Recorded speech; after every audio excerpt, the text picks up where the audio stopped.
you know that Black America said Cadillac in 1934? Cadillac wouldn't even exist today had it not been for Black America in 1934, and I can tell you exactly how they did it.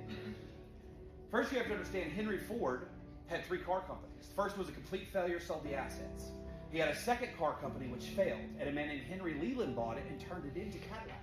And then Henry had a third company we know as Ford Motor Company. But Henry didn't really do the work. He hired some brothers and then tried to cut the brothers out. Those brothers started a car company named Dodge. So I want you to understand how incestuous this is. So Henry Leland started Cadillac. GM bought it in 1919 from him. So now General Motors has it. It's one of the top luxury brands in America. But when the Great Depression hit in 1928, nobody had money, right? You don't have auto loans. They did not exist back then. So if you couldn't pay cash for a car, you weren't getting it, and banks failed, nobody had money.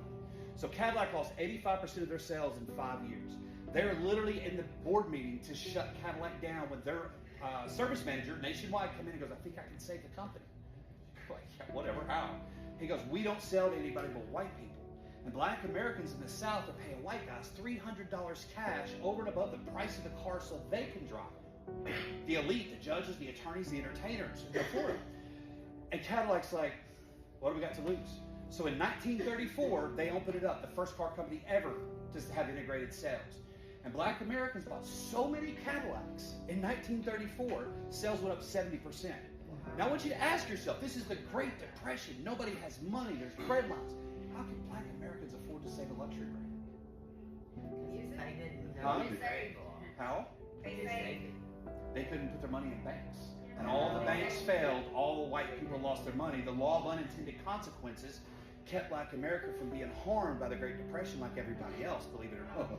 And I talked to a gentleman who said the only reason my granddad said he knew it was a Great Depression because he saw a white man picking out of his trash.